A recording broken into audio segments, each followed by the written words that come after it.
또 한 주가 지나갔습니다. 믿음 안에서 이번 한 주를 잘 보내셨습니까? 특히 명절이 있어서 분주함 속에 있었을 수도 있고 또 세상 문화에 속았을 수도 있습니다. 그러나 이번 주간에 우리가 붙잡았던 임마누엘 메시지를 통하여 오히려 더 하나님과 함께하는 비밀을 누렸을 수도 있습니다. 한 주가 지나는 이 시점에 다시 한번 주님이 주인 되는, 주님의 은혜 아니면 살아갈 수 없는 여러분 되시기를 주 예수 그리스도 이름으로 축원드립니다. 자, 느헤미야서를 계속해 나갑니다. 오늘은 느헤미야서 5장을 들어갑니다. 5장은 오늘 1절부터 원래 19절을 다 봐야 되지만 13절 또 14절부터 19절이기 때문에 오늘 13절까지 볼 건데요. 먼저 이 느헤미야 5장은 앞에 이 느헤미야가 총독으로 부임했던 아닥사스다 왕 20년 그때가 아닙니다. 그때는 BC 한 444년경이 되는데요. 그때 이 성전 재건 공사가 50일 만에 진행되지 않습니까? 근데 지금 오늘 이 5장의 본문은 거기서부터 12년이 지난 아닥사스다 왕 제32년쯤이 되는 겁니다. 갑자기 이렇게 지금 이 32년, 다시 말하면 12년이 지난 이 시점을 경관 이거를 지금 시간적인 어떤 순수를 무시한 채 소개하는 이유가 있단 말입니다. 이게 뭐냐면 이스라엘의 신앙 공동체를 회복하고 또 그 과정에서 성벽을 재건해가는 과정에 심각한 위기라는 부분에서 이 적들의 공격과 더불어 이것도 역시 문제였다는 것을 같이 지금 연결하기 때문에 그런 일관성 때문에 이것이 지금 들어갔다라고 보시면 됩니다. 갑자기 생뚱맞은 장면이 들어갔다고 해도 되겠죠. 자, 이 느헤미야는 성벽만 재건하는 일을 한다고 했으면 사실은 큰 의미가 없는 겁니다.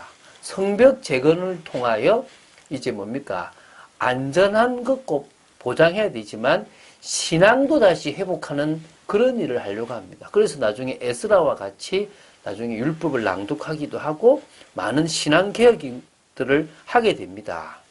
그래서 우리가 이 사장에서 외형적 측면에서 이스라엘 신앙 공동체 재건과 회복에 치명적 위해를 가했던 대적들을, 특히 군사적 위협들을 이렇게 그런 부분에 대해서 이렇게 이겨나가는 모습을 기록한 것이 4장이었다고 하면 이 5장에서는 시간이 한참 지났지만 이스라엘 신앙 공동체와 또 하나님이 원하시는 회복을 방해하는 이 경제적인 문제, 특히 이제 어려움 가운데 세금이 많은 가중한 세금, 고리대금, 그 때문에 자녀를 인신매매하는 이런 것 때문에 이 분열이 일어나는 것들을 심각한 문제로 보고 기록해 놓은 겁니다.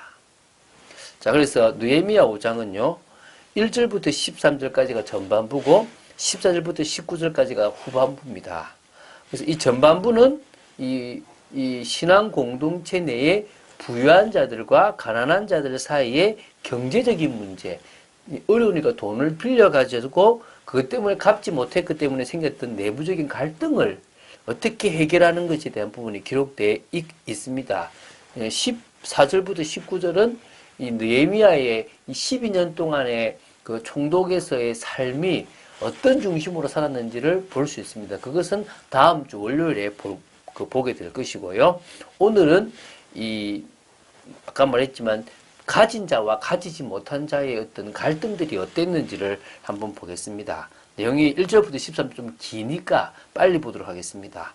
그때의 백성들이 그들의 아내와 함께 크게 부르짖어 그들의 형제인 유다 사람들을 원망하는데 어떤 사람은 말하기를 우리와 우리 자녀가 많으니 양식을 얻어먹고 살아야 하겠다 하고, 어떤 사람은 말하기를 우리가 밭과 포도원과 집이라도 저당 잡히고 이 흉년에 곡식을 얻자 하고, 어떤 사람은 말하기를 우리가 밭과 포도원으로 돈을 빚내서 왕에게 세금을 바쳤도다. 우리 육체도 우리 형제의 육체와 같고 우리 자녀도 그들의 자녀와 같거늘 이제 우리 자녀를 종으로 파는도다. 우리 딸 중에 벌써 종된 자가 있고 우리의 밭과 포도원이 이미 남의 것이 되었으나 우리에게는 아무런 힘이 없도다 하더라. 이게 지금요, 가난한 이스라엘 백성들의 울부짖음, 부르짖음이라는 거예요.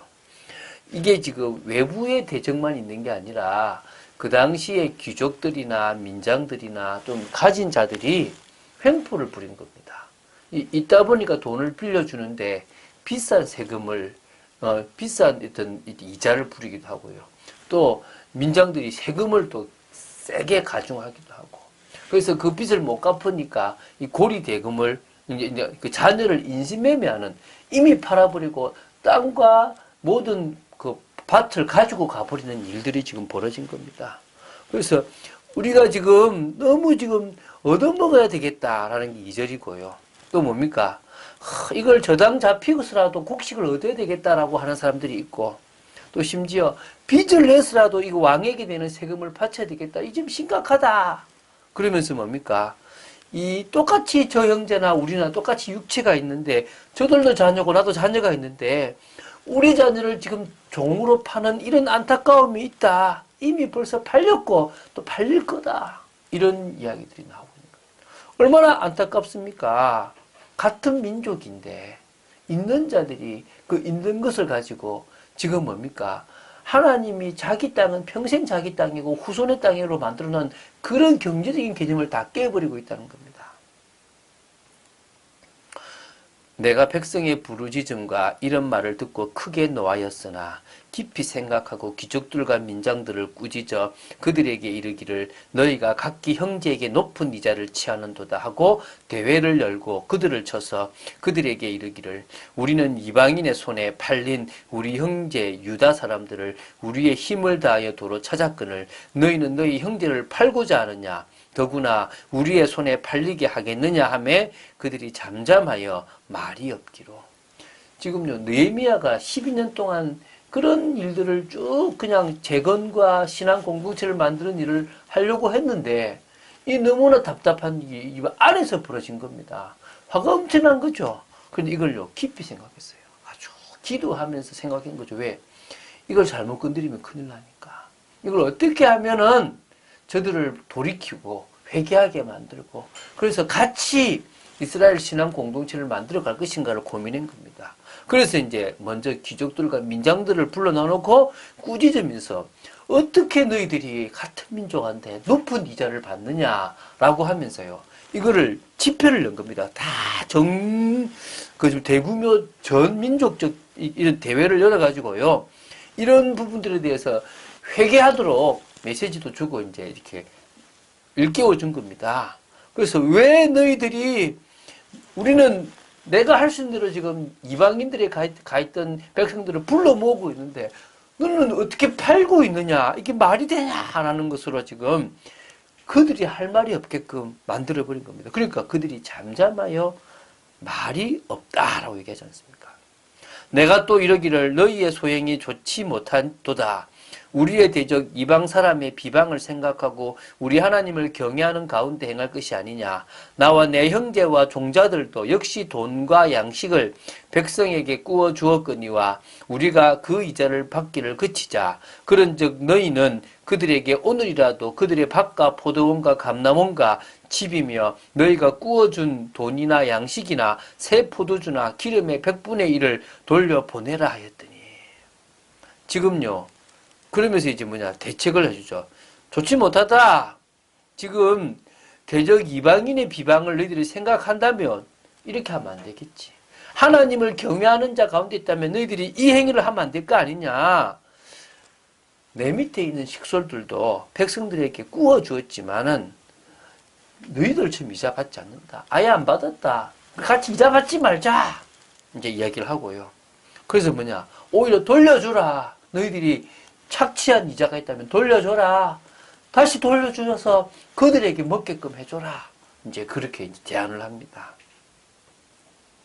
그들이 말하기를 우리가 당신의 말씀대로 행하여 돌려보내고 그들에게서 아무것도 요구하지 아니하리이다 하기로 내가 제사장들을 불러 그들에게 그 말대로 행하겠다고 맹세하게 하고 내가 옷자락을 털며 이르기를 이 말대로 행하지 아니하는 자는 모두 하나님이 또한 이와 같이 그 집과 산업에서 털어버리실지니 이는 곧 이것 이렇게 털려서 빈손이 될지로다 하매 회중이 다 아멘하고 여호와를 찬송하고 백성들이 그 말한 대로 행하였느니라.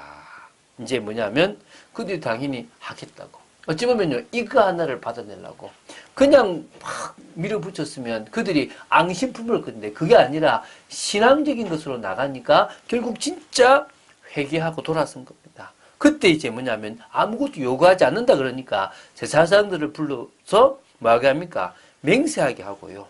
오히려 거기서 옷자를 틀면서 만약에 너희들이 진짜 다시 돌아간다면 하나님이 너희들이 벌 주기 원하고 똑같이 그렇게 되길 원한다라는 어떤 딱 단호한 신앙의 어떤 하나님 앞에서 율법을 딱 선포해 버리는 겁니다. 자, 이게요, 느헤미야가 지도자로서의 모습이잖아요. 외적, 대적들에 대한 부분도 같이 하나 돼서 이겼고, 내부적인 것도요, 있는 자들을 바꾸어서 하나님 앞에 서게 해가지고, 결국은 또한 뭐하게 합니까? 회개하게 만든 거고, 돌아켜서 신앙 공동체를 만들어가는 겁니다. 우리가 해야 될 일이 이런 일입니다. 신앙 공동체를 만드는 일에 앞장서야 됩니다. 우리 힘으로 할 수 없으니까 우리는 임마누엘 누리면서 이 일을 하는 겁니다. 하나님은 임마누엘을 누리는 우리가 이 흩어진 자로서 선교하고 전도하는 이 부분에서 진정으로 하나님께서 숨겨두신 자들을 찾아나가면서 이런 귀한 일들을 하기를 원하시는 겁니다. 자, 우리 느헤미야서를 쭉 봐나갑니다. 우리들의 문제일 수도 있습니다. 교회 내의 갈등일 수도 있습니다. 가진 자와 가지지 못한 자, 믿는 자로서의 모습일 수도 있습니다.